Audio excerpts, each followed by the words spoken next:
Hi. ಇವತ್ತು ವಾತಾವರಣ ತುಂಬ ಕೂಲ್ ಆಗಿತ್ತು. ಹಸ್ಬೆಂಡ್ಗೆ ಈದಿದ್ದು ಹಾಲಿಡೇ ಕೂಡ ಇತ್ತು. ಆ್ಯಸ್ ಯೂಶುವಲ್ ಈವ್ನಿಂಗ್ ವಾಕ್ ಹೋಗುವ ಅಂತ ಹೇಳಿ ಹೊರಟ್ವಿ.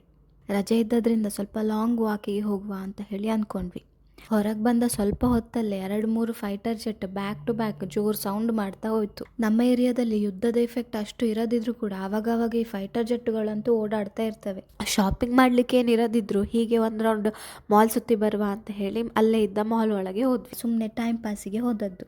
ಮಾಲಲ್ಲಿ ಅಂತೂ ಸಿಕ್ಕಾಪಟ್ಟೆ ಜನ. ಯಾವುದೋ ಒಂದು ಜ್ಯುವೆಲ್ಲರಿ ಶಾಪ್ ಇದ್ದು ಓಪನಿಂಗ್ ಪ್ರೋಗ್ರಾಮ್ ಆಗ್ತಾ ಇತ್ತು. ನಾವು ಹೋಗ್ಬೇಕಾದ್ರೆ ಸಿಂಗಿಂಗ್ ಶೋ ನಡೀತಾ ಇತ್ತು. ನಾವು ಕೂಡ ಸ್ವಲ್ಪ ಹೊತ್ತು ಕೂತ್ಕೊಂಡು ಹಾಡು ಕೇಳ್ತಾ ಇದ್ವಿ. ಆಮೇಲೆ ಹಸಿವೆ ಆಗ್ತಾ ಉಂಟಂತ ಹೇಳಿ ಚಾಟ್ಸ್ ತಿಂದು ಹೊರಗೆ ಬಂದ್ವಿ. ವೆದರ್ ನೋಡಿದ್ರೆ ಮಳೆ ಬರುವ ಹಾಗೆ ಇತ್ತು. ಚಳಿ ಗಾಳಿ ಕೂಡ ಬರ್ತಾ ಇತ್ತು. ಈ ವೆದರಿಗೆ ಯಾರಿಗಾದ್ರೂ ಬಿಸಿ ಕಾಫಿ ಟೀ ಕುಡಿಬೇಕು ಅಂತ ಅನ್ಸಿದ್ರೆ ನಂಗೆ ಮಾತ್ರ ಈ ವೆದರಿಗೆ ಐಸ್ ಕ್ರೀಮ್ ತಿನ್ನೋದಂದ್ರೆ ತುಂಬಾ ಇಷ್ಟ. ಬರ್ತಾ ಅವಿಲ್ ಮಿಲ್ಕ್ ಇದ್ದು ಶಾಪ್ ನೋಡಿದ್ವಿ. ನಮ್ಗೆ ಇದೇನೋ ಹೊಸ್ತು ಅಂತ ಹೇಳಿ ಅನ್ಸಿತ್ತು, ಯಾಕಂದ್ರೆ ನಾವ್ ಇಷ್ಟು ತನಕ ತಿನ್ಲಿಲ್ಲ. ಶಾಪ್ ಕೂಡ ರಶ್ ಇತ್ತು, ಒಳ್ಳೇದಿರ್ಬೋದೇನೋ ಅಂತ ಹೇಳಿ ನಾವು ಕೂಡ ಟ್ರೈ ಮಾಡುವ ಅಂತ ಹೇಳಿ ಹೋದ್ವಿ. ನಂಗೆ ಐಸ್ ಕ್ರೀಮ್ ಕೂಡ ಬೇಕಿತ್ತು, so special avail milk order ಮಾಡಿದ್ವಿ. ಅದು ವಿತ್ ಐಸ್ ಕ್ರೀಮ್ ಬರುತ್ತೆ. ಫಸ್ಟ್ ಟೈಮ್ ಟ್ರೈ ಮಾಡಿದ್ದು, ಟೇಸ್ಟ್ ಒಳ್ಳೆ ಇತ್ತು. ಹೀಗಿತ್ತು ನಮ್ಮ ಹಾಲಿಡೇ ಈವ್ನಿಂಗ್.